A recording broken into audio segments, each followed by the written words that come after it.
Hello students, good morning students. आज की class में हम ब्याज के बारे में अध्ययन करेंगे। इंटरेस्ट क्या होता है और ये कितने प्रकार का होता है, और जो साधारण ब्याज है मतलब सिंपल जो इंटरेस्ट होता है वो किस प्रकार से ज्ञात किया जाता है। तो आइए देखिए, सबसे पहले हम ये देखते हैं कि ब्याज जो इंटरेस्ट होता है वो क्या होता है।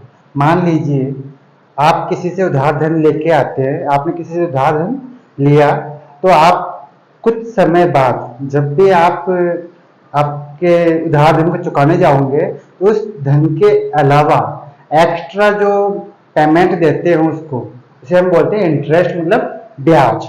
ये ब्याज कितने प्रकार से लिया जाता है और ये कितने प्रकार का होता है, इसको हम बोलते हैं इंटरेस्ट। ये दो प्रकार का होता है, दो प्रकार से लिया जाता है। एक तो होता है साधारण ब्याज, जिसके बारे में भी हम अध्ययन करने वाले हैं।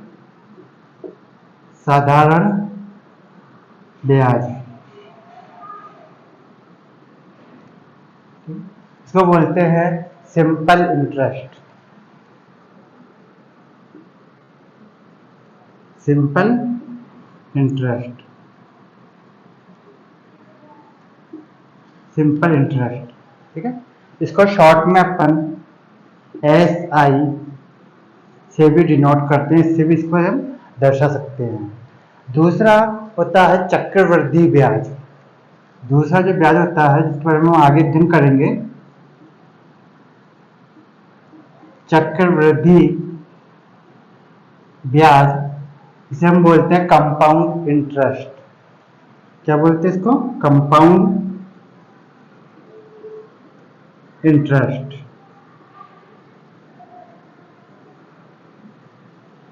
इसको हम शॉर्ट में CI से भी डिनोट करते हैं, इससे भी इसको हम दर्शाते हैं। तो साधारण ब्याज और चक्रवृद्धि ब्याज, दो तरह से ब्याज आपसे वसूला जाता है। अब साधारण ब्याज में और इस चक्रवृद्धि ब्याज में क्या डिफरेंस है, पहले इसको थोड़ा सा आपको मैं समझा देता हूँ। मान लीजिए मैंने किसी से पैसे उधार लिए और मेरा एक वर्ष का, कितने वर्ष का? एक वर्ष का ब्याज, जो एक वर्ष का इंटरेस्ट है वो मेरा बनता है 1000 रुपये। मान लीजिए मेरे एक वर्ष का जो ब्याज है वो 1000 रुपये है। अब मान लीजिए सिंपल इंटरेस्ट में तो क्या होता है कि मान लो मैंने किसी धन को 5 साल तक काम में लिया। कितने वर्ष तक काम में लिया? 5 वर्षों तक मैंने काम में लिया। मैंने 5 वर्ष मतलब 5 ईयर्स मैंने वो धन काम में लिया। तो एक साल का मेरा ब्याज मतलब एक वर्ष का मेरा ब्याज अगर 1000 रुपये है तो 5 वर्ष का मेरा ब्याज हो गया 1000 मतलब 1000 इंटू 5 यानी 5000 रुपये, 5000 रुपये, ठीक है। यदि मैं एक साथ भी ब्याज चुकाऊं तो मेरा टोटल 5000 रुपीज ब्याज का होगा। मेरा इंटरेस्ट में कितना जाएगा? 5000 रुपये हो जाएगा। तो ये एक साल का मेरा इंटरेस्ट मतलब एक साल का ब्याज मेरा 1000 रुपये है, तो 5 साल का कितना हो गया? 5000 रुपये हो गया। ये तो हो गया साधारण ब्याज, सीधा सीधा ब्याज। मतलब एक साल का जो ब्याज होता है, एक वर्ष का जो ब्याज बनता है आपका, वही ब्याज नेक्स्ट ईयर का भी होगा, वही ब्याज तीसरे वर्ष का भी होगा, वही ब्याज चौथे वर्ष का भी होगा, वही ब्याज 5वें वर्ष का भी होगा। तो इसमें क्या होता है, ब्याज आपका फिक्स रहता है। जो पहले वर्ष का ब्याज है वही ब्याज दूसरे तीसरे चौथे 5वें वर्ष का भी रहता है, ठीक है। तो ये साधारण ब्याज है। कौन सा ब्याज हो गया? ये साधारण ब्याज। कौन सा? साधारण ब्याज। इस तरह से अब सेकेंड हम आते हैं चक्रवृद्धि ब्याज पर। इस पर चक्रवृद्धि ब्याज में क्या होता है, मान लीजिए मेरे 1000 रुपये एक वर्ष का ब्याज बनता है, ठीक है। एक वर्ष के ब्याज कितना? 1000 रुपये है। अब बाई चांस मैं उस ब्याज को यदि टाइम पर नहीं चुका पाता, मतलब हर साल के साल आपको ब्याज चुकाना होता, तो यदि आप उस ब्याज को टाइम पर नहीं चुका पाते हो तो नेक्स्ट टाइम मतलब अगले वर्ष आपको उस ब्याज के ऊपर भी ब्याज देना पड़ेगा। क्या करना पड़ेगा? उस ब्याज के ऊपर भी आपका ब्याज लग जाएगा यदि आप टाइम पर नहीं चुका पाते हो। तो मान लीजिए मेरा 1000 रुपये एक वर्ष का ब्याज, कितने वर्ष का ब्याज है? एक वर्ष का ब्याज। अगर मैं इसको 1 वर्ष के अंत तक नहीं चुका पाता हूं, नहीं दे पाता हूं, तो मुझे इस 1000 रुपये पर भी ब्याज देना होगा। मान लीजिए मुझे 10% के हिसाब से ब्याज देना है, तो 1000 रुपये का भी 10% आपको ब्याज एक्स्ट्रा और देना पड़ेगा। इसका अर्थ यह हो गया कि आपको अगले साल 100 रुपये एक्स्ट्रा देने पड़ेंगे, और 1000 तो आपका था ही, ठीक है। तो इतने गए 11,000 और 1100 मतलब 1100 रुपये। तो पहले वर्ष का तो ब्याज कितना हो गया 1000 रुपये, और दूसरे वर्ष का जो ब्याज होगा वो होगा आपके 1100 रुपये, मतलब 1100 रुपीज, ठीक है। तो दोनों साल का ब्याज मिला कितना हो गया, 2 वर्ष का ब्याज कितना हो गया, पहले वर्ष का ब्याज तो हो गया था 1000, ठीक है, प्लस दूसरे वर्ष का जो ब्याज है वो हो गया 1100, ठीक है, 1100 रुपये। तो टोटल हो गया 2100 रुपये, ठीक है, मतलब 2100 रुपीज। जबकि इसके अंदर 2 साल का ब्याज कितना था, मात्र 2000 रुपये, 1 साल का ब्याज 1000 रुपये, तो 2 वर्ष का ब्याज कितना हो गया 2000 रुपये। लेकिन इसमें यदि आप ब्याज टाइम पर नहीं चुकाते हो तो इसमें ब्याज के ऊपर भी आपको ब्याज देना पड़ता है। और इस तरह से यदि आप 2 वर्ष के अंत में नहीं चुका पाते हो तो 2 वर्ष तक आपका जो भी ब्याज बनता है उस ब्याज के ऊपर भी वापस आपको ब्याज देना होगा। तो इस तरह से इसमें एक चक्र के रूप में ब्याज आपका बढ़ता ही जाएगा।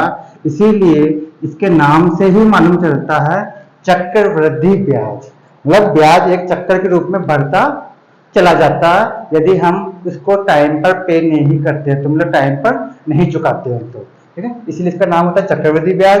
जबकि साधारण ब्याज में क्या होता है, आपका ब्याज फिक्स रहता है, चाहे तो आप एक साथ भी पे कर सकते हैं पूरा ब्याज, 5 साल का, 3 साल का, 2 साल का। तो इसमें साधारण ब्याज में क्या होता है, आपका ब्याज फिक्स रहता है, ठीक है, इसके अंदर। तो ये दोनों में अंतर है। अभी हम साधारण ब्याज, सिंपल इंटरेस्ट के बारे में पढ़ रहे हैं, फिर नेक्स्ट क्लासेस के अंदर इसके बारे में अपन अध्ययन करेंगे। ये आपको अंतर समझ में आ गया होगा। साधारण ब्याज में ब्याज फिक्स रहता है, जबकि चक्रवृद्धि ब्याज में ब्याज के ऊपर भी ब्याज देना होता है यदि आप टाइम पर ब्याज नहीं चुका पाते हैं तो। अब देखिए, जब भी हम ब्याज निकालते हैं तो आपको कौन कौन सी वैल्यू काम में लेनी होती है और उसको किस तरह से हम, इसका फार्मूला क्या होता है सिंपल इंटरेस्ट का, वो सब चीज देख लीजिए आप। इसमें एक होता है मूलधन, क्या होता है मूलधन, जिसको हम बोलते हैं प्रिंसिपल।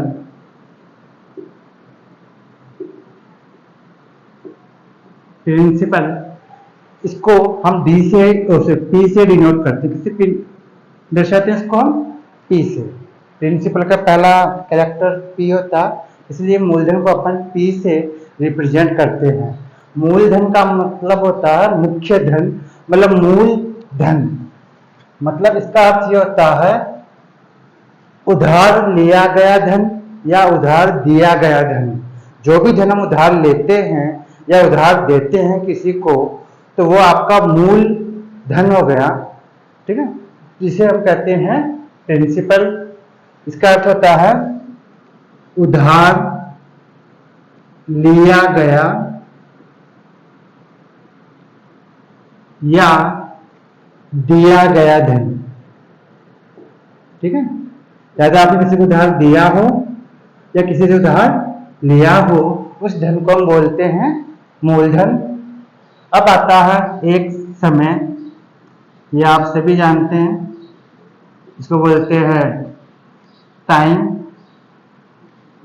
इसको हम टी से रिप्रेजेंट करते हैं, टी से दर्शाते हैं समय, मतलब टाइम, कितने टाइम के लिए आपने पैसे उधार लिए। जब भी आप पैसे उधार लेते हैं तो आपको पहले ये बताना होता है कि भैया हमें 5 वर्ष के अंदर हम आपको चुका देंगे ये पेमेंट, या हम 10 साल के लिए उधार ले रहे हैं, 10 साल के उधार चाहिए, ठीक है। तो आपको टाइम बताना पड़ता है। इन सबके अलावा एक होती है दर। दर दर का अर्थ होता है, ये ब्याज के लिए होता है कि आपसे ब्याज किस परसेंटेज के साथ, कितने प्रतिशत आपसे ब्याज लिया जाएगा, या आप कितना प्रतिशत ब्याज देने वाले हैं, या कितना प्रतिशत आप ब्याज लेने वाले हैं। तो ये ब्याज की जो दर होती है इसको बोलते हैं रेट, तो इसको हम आर से डिनोट करते हैं।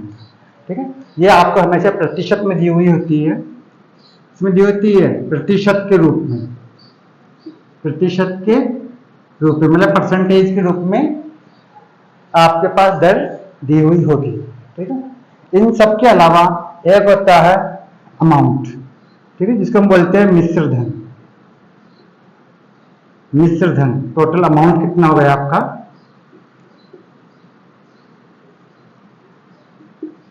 जिसको हम ए से रिप्रेजेंट करते हैं। अमाउंट मतलब कुल राशि। मान लीजिए मैंने किसी से 3000 रुपये उधार लिए, ठीक है, और एक वर्ष बाद 500 रुपये ब्याज भी चुकाए। ब्याज कितने चुकाया मैंने, 300 रुपये, और उधार कितना लिया, 3000 रुपये। तो इन दोनों को मिलाकर के जो टोटल अमाउंट होता है, जो कुल राशि होती है, इसे हम बोलते हैं मिश्र धन। क्या बोलते हैं, मिश्र मतलब मिला हुआ धन, मिश्र धन। अब ये बात तो भाई तय है कि धन में तो धन ही मिलेगा ना, ये तो हो नहीं सकता कि आप धन के अंदर ईंट बजरी चूना पत्थर मिक्स कर दो, तो धन में तो धन ही मिलेगा।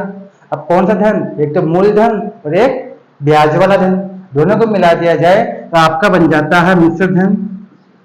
तो आपका गया 3300 रुपीज, 3300 रुपये, यह आपका मिश्र धन बन गया। इसलिए मिश्र धन का अर्थ होता है, इसका फार्मूला भी होता है इस तरीके से, मिश्र धन इक्वल टू होता है मूलधन प्लस ब्याज। मतलब ब्याज और मूलधन को जोड़ने पर आपकी क्या बन जाता है, मिश्र धन बन जाता है। जिसे हम शॉर्ट में ये कह सकते हैं, ए अमाउंट इक्वल टू मूलधन मतलब पी प्लस ब्याज इंटरेस्ट मतलब एस आई या आई, इंटरेस्ट जी। इस तरीके से ये आपका फार्मूला बन गया मिश्र धन का, क्योंकि मूलधन, उधार धन और ब्याज दोनों को मिलाने पर आपके टोटल अमाउंट होता है, कुल धन बनता है, इसीलिए इसको बोलते हैं मिश्र धन, मतलब मिला हुआ धन। ठीक है, ठीक है। अब दूसरी बात ये कि अब आप ये सरल ब्याज निकालते किस प्रकार से है, ठीक है, इसे निकाले किस तरीके से है, इसका एक फार्मूला होता है, या आपके लिए फार्मूला बता रहा हूँ, बाकी वैसे हम डायरेक्ट भी निकाल सकते हैं, ठीक है, लेकिन आपको फार्मूले से आसानी होगी इसलिए। तो इसका एक सूत्र लिख लीजिए आप, साधारण ब्याज या इसको हम सरल ब्याज भी कहते हैं, इक्वल टू मूलधन इंटू दर इंटू समय अपॉन 100, क्योंकि दर प्रतिशत में होती है हमेशा, इसलिए प्रतिशत की वजह से नीचे 100 लिखा जाता है। तो इसको हम शॉर्ट में बोले ये कह सकते हैं, S I simple interest equal to P into R into P upon 100। ये आपका फार्मूला हो गया, आप इसको नोट कर सकते हैं। ठीक है, ये समझ में आ गया। साधारण ब्याज निकालने के लिए फार्मूला होता है मूलधन मतलब प्रिंसिपल इंटू रेट यानी दर इंटू टाइम यानी समय अपॉन 100 क्यों आता है नीचे, क्योंकि दर आपके प्रतिशत में होती है। और मैंने आपको पिछली क्लासेस के अंदर बताया भी था कि जिसके आगे प्रतिशत का चिन्ह लगा हुआ होता है उसके बट्टे में क्या होता है, हमेशा 100 होता है, मतलब 100 होता है। ठीक है, इसीलिए नीचे 100 लिखा गया है ये। तो समझ में आ गया, नोट कर लिया होगा आपने। अब हम एग्जाम्पल इसके समझते हैं। इसको भी हम साफ कर देते हैं, समझ में आ गया होगा शायद आपको ये भी। ठीक है,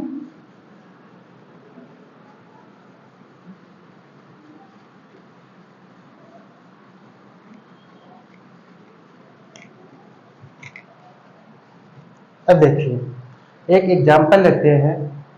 5,000 रुपये का 10% वार्षिक दर से 3 वर्ष का साधारण ब्याज ज्ञात करना है। ठीक है, मान लीजिए एक एग्जाम्पल ले रहे हैं हम।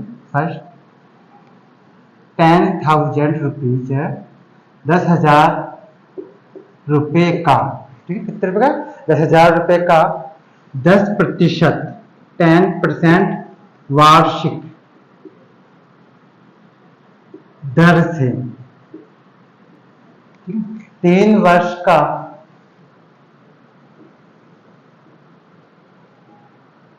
ब्याज ज्ञात कीजिए, ब्याज ज्ञात करें।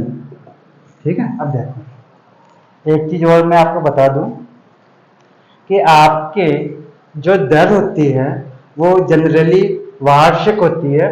वार्षिक का मतलब होता है 1 वर्ष का ब्याज।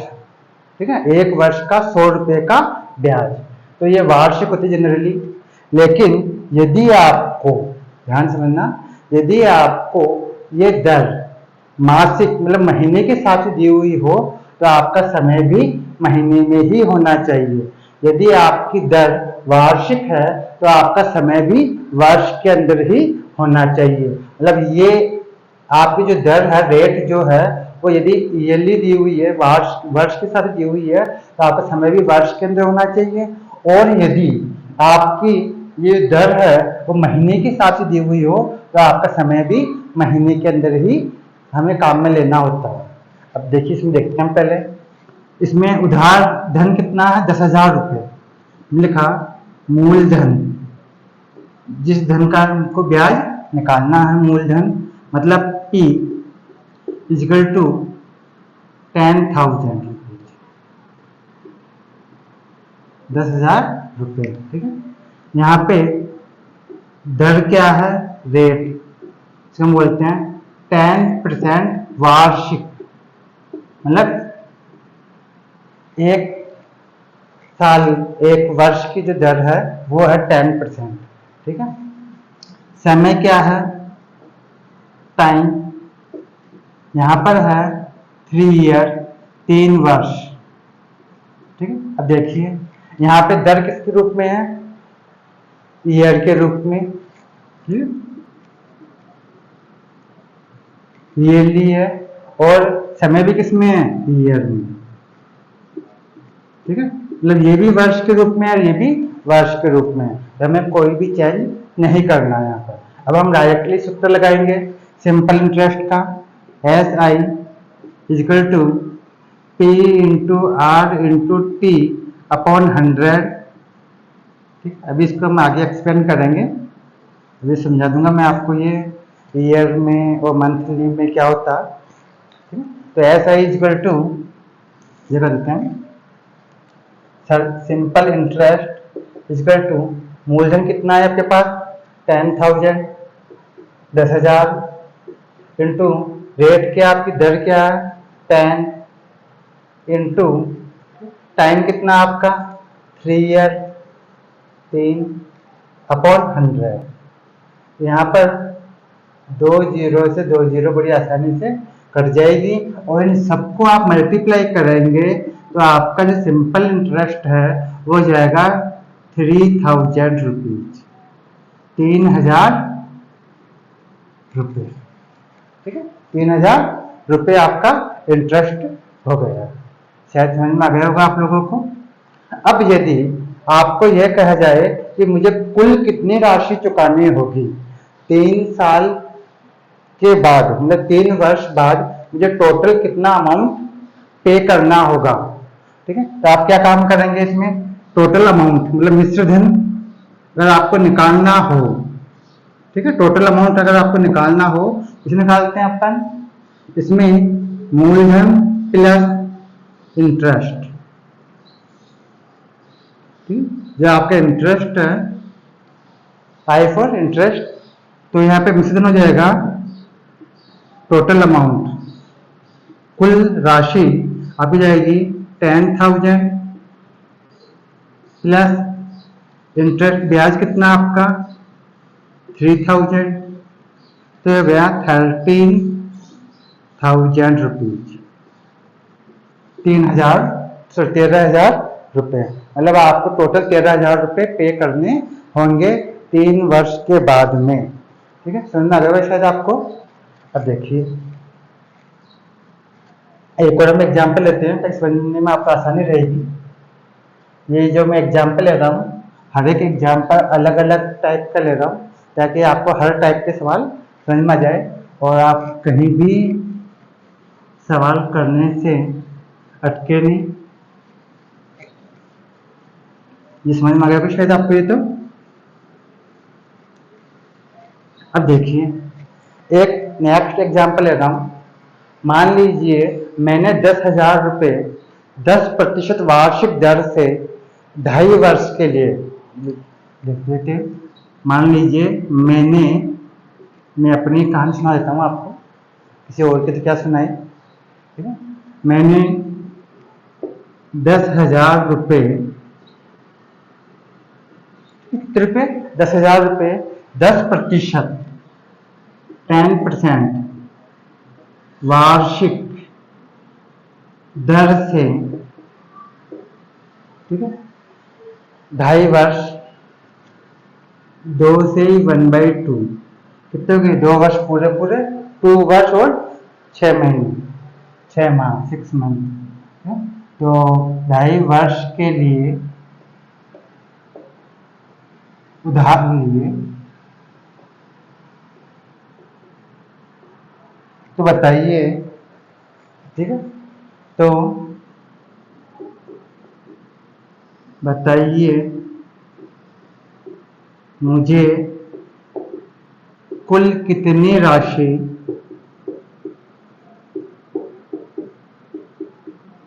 चुकानी होगी।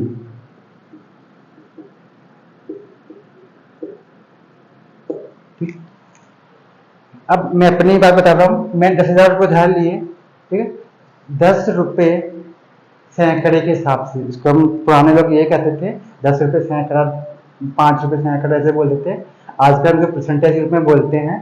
तो मैंने 10%, ठीक है, 10%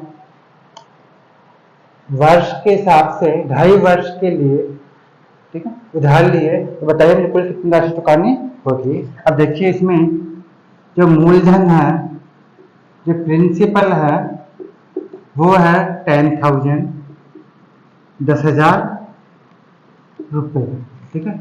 दर आपके पास क्या है यहाँ पर, रेट 10%, ठीक है, देन 10% वार्षिक, ईयरली, 1 ईयर का जो इंटरेस्ट रेट है वो है 10%। समय आपके पास में है, जो टाइम है यहाँ पर 2 से ही 1/2 वर्ष है। देखिए यहाँ समय वर्ष में है, दर भी वार्षिक है, मतलब वर्ष के हिसाब से है।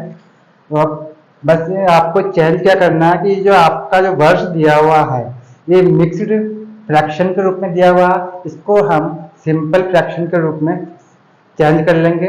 तो 2 का मल्टीप्लाई करेंगे 2 से, तो 2 जा 4, 4 में 1 ऐड करेंगे तो जाएगा 5, तो गया 5/2 वर्ष या ईयर। ठीक है, ये इस तरह हम चेंज कर लेते हैं सिंपल फ्रैक्शन के रूप में, मतलब सरल भिन्न के रूप में इसको हम चेंज कर लेते हैं। अब हम क्या काम करेंगे, फार्मूला लगाएंगे, सीधा सीधा लिखेंगे सिंपल इंटरेस्ट ऐसा ही equal to P into R into T upon 100। समझ में आ रहा होगा ना आपको, मूलधन इंटू दर इंटू समय। ठीक है, देखिए तो यहाँ पे आपके साधारण ब्याज जिसे हम बोलते हैं ऐसा ही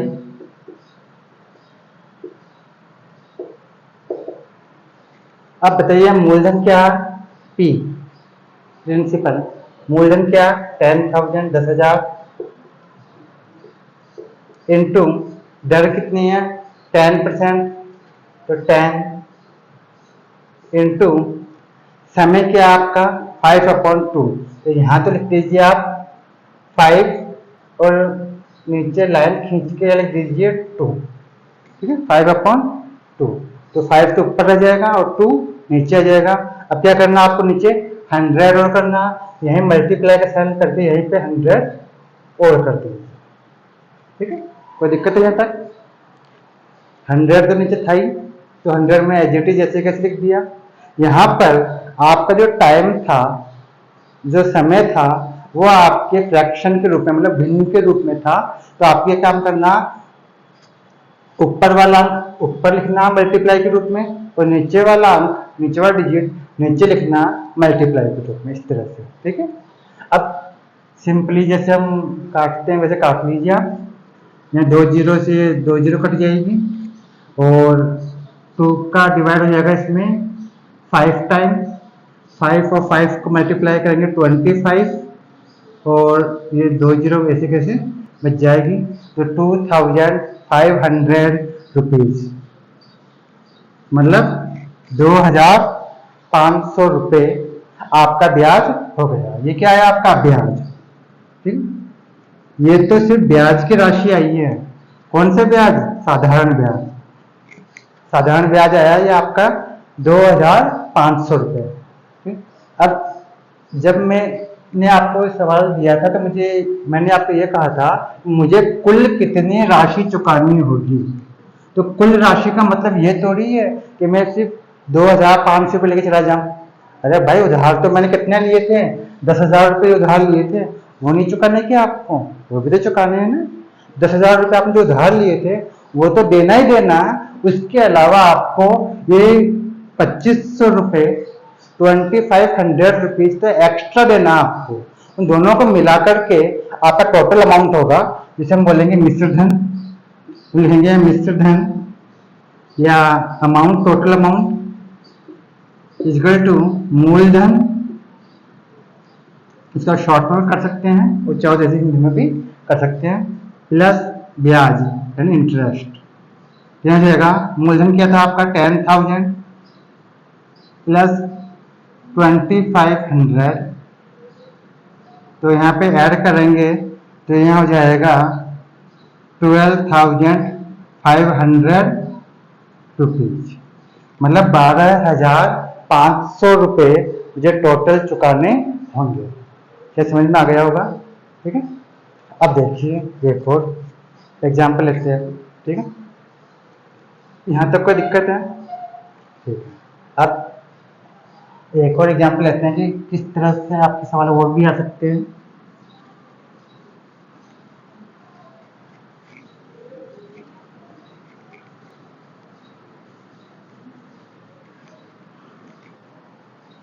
अब देखिए, मान लीजिए 15,000 रुपीज का 15,000 रुपये का, ठीक है, मतलब अपन निकाल लेते हैं 10% की दर से 10% की दर से 8 माह, ध्यान समझना, 8 महीने, 1 वर्ष का भी नहीं है, मात्र 8 महीने। ठीक है, 8 मंथ्स, 8 माह का ब्याज ज्ञात करें।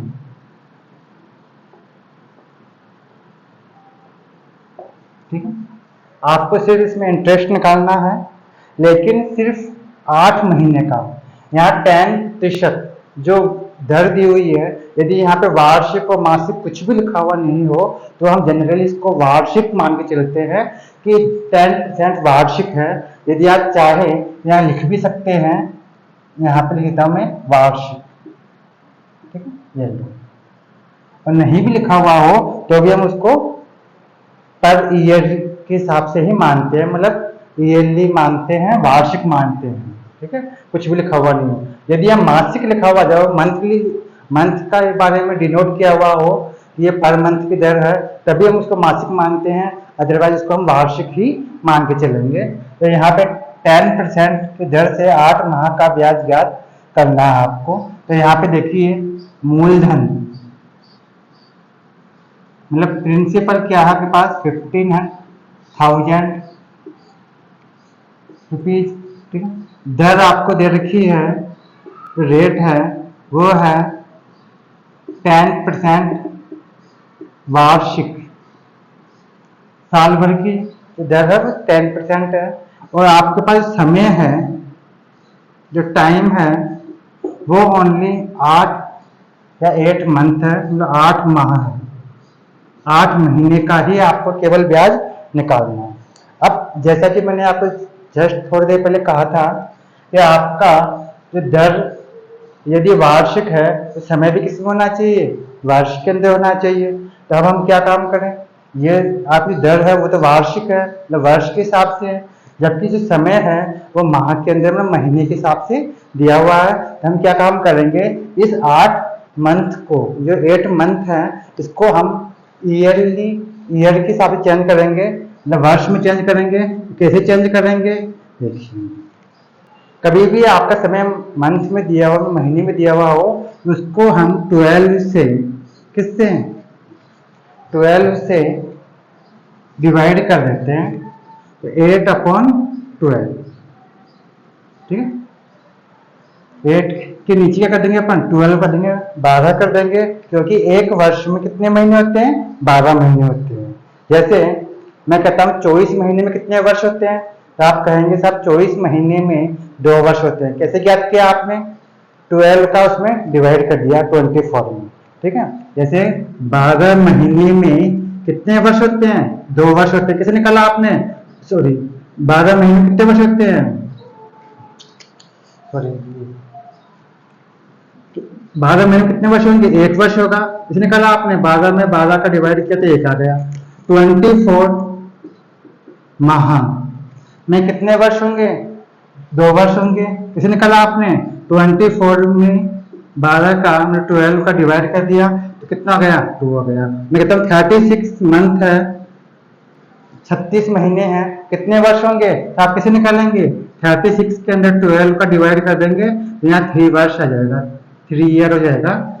ये 1 वर्ष हो गया, 2 वर्ष हो गया, 3 वर्ष हो गया, इस तरह से। तो इसी हिसाब से यदि 8 महीने को आपको वर्ष में चेंज करना हो, इसके भी अपॉन, इसके भी बट्टे में क्या कर देंगे, यहाँ पे 12 कर देंगे। समझ में आ गया, ये हमने 12 को लिखा, ठीक। ये महीने को वर्ष में बदलने के लिए हम किससे डिवाइड करते हैं, 12 से, क्योंकि एक वर्ष में 12 मंथ होते हैं, मतलब 12 महीने होते हैं, ठीक है। तो 8/12 हो गया।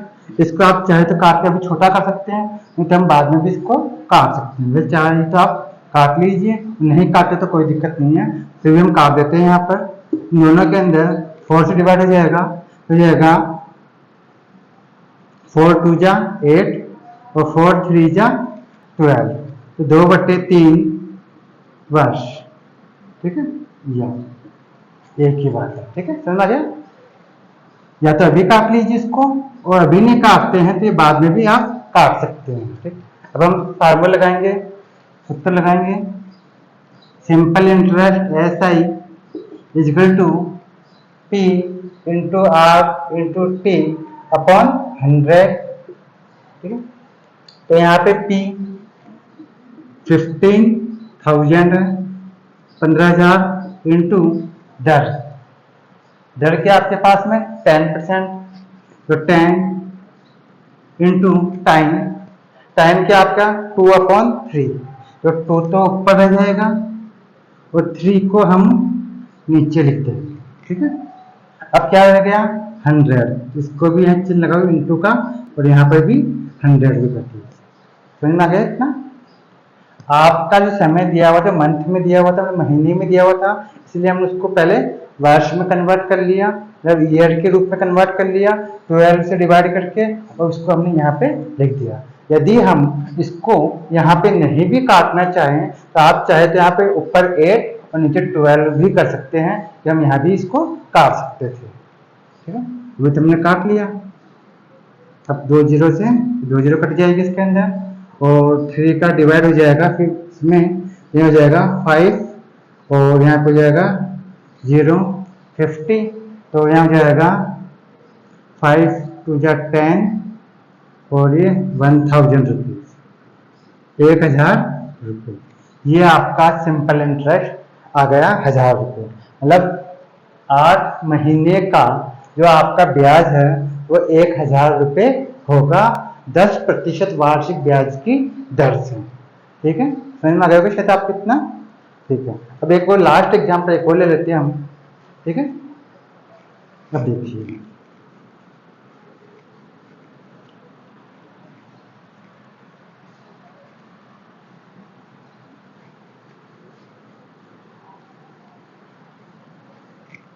अब देखिए 8000 रुपये हैं, ये को देख लीजिए लास्ट 8000 रुपीज, 8000 रुपये का, ठीक है, 3% मासिक, मासिक मतलब मंथली, ठीक है, मासिक दर से, मासिक दर से 9 महीने 9 माह का ब्याज ज्ञात कीजिए।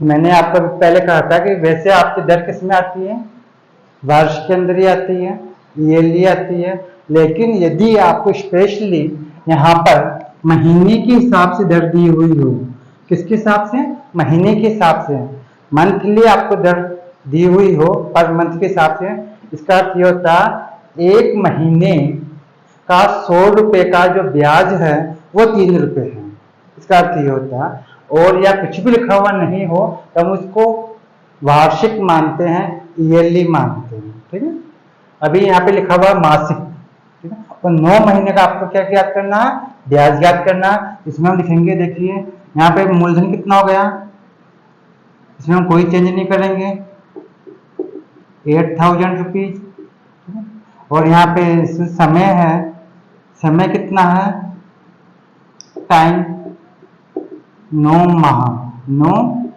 माह, महीने, ठीक है, 9 महीने, और यहाँ पे जो दर दी हुई है, ठीक है, वो मतलब आर जो दी हुई है रेट, वो भी है 3% प्रति माह। ठीक है, यहाँ पे मासिक मतलब महीने के हिसाब से। अब देखिए यहाँ पर समय किसके अंदर है, महीने के हिसाब से, और दर किसके अंदर है, महीने के हिसाब से, मतलब मासिक है। तो आपको इसमें कोई चेंज नहीं करना है, आपको दर को वर्ष में बदलने की कोई आवश्यकता नहीं है, क्योंकि आपका समय भी किसमें है, महीने के अंदर ही है। ठीक है, इन दोनों में यदि डिफरेंस हो, एक यदि वर्ष दर जैसे वार्षिक दे रखी हो और समय आपका महीने में दिया हुआ हो, तब हम समय को क्या करते हैं, वर्ष में कन्वर्ट कर लेते हैं, ईयर के अंदर कन्वर्ट कर लेते हैं 12 से डिवाइड करके। लेकिन यदि दोनों सेम हो, समय भी महीने के अंदर है और दर भी आपके महीने के हिसाब से दे रखी है, तो आपको कोई चेंज नहीं करना है इसके अंदर। हम डायरेक्टली सूत्र लगा सकते हैं, हम लिखेंगे यहाँ पे S I simple interest equal to P into R into T upon 100। तो यहाँ जाएगा सिंपल इंटरेस्ट इक्वल टू यहाँ पी 8000 इंटू दर क्या 3 इंटू समय कितना 9 अपॉन 100। यहाँ 2 जीरो से ये 2 जीरो कट जाएगी, और इन सबको मल्टीप्लाई करेंगे तो यहाँ जाएगा 24 09 से इसको मल्टीप्लाई करेंगे तो यहाँ हो जाएगा 0, यहाँ जाएगा 2160 रुपीज। ठीक है, ये आपके आंसर आ गया, ब्याज आ गया, सिंपल इंटरेस्ट आ गया। ठीक है, अगर आपको टोटल अमाउंट ज्ञात करना है, टोटल अमाउंट ज्ञात करना है, ठीक है, कुल राशि ज्ञात करनी हो तो आप क्या काम करेंगे, 8,000 रुपीज में, 8,000 रुपए में ये जो आपका ब्याज आया है 2,160 रुपीज, इसको आप ऐड कर देंगे तो यहाँ हो जाएगा 10,160 रुपीज, 10,160 रुपये। ठीक है स्टूडेंट्स, आपको शायद समझ में आ गया होगा। नेक्स्ट क्लास में अपन इस सिंपल इंटरेस्ट को ही आगे बढ़ाएंगे और आपको ये बताऊंगा कि इसमें दर किस प्रकार निकालते हैं, समय किस प्रकार निकालते हैं, इनके बारे में भी हम अध्ययन करेंगे। ठीक है, तो आज क्लास में इतना ही। ठीक है, थैंक यू।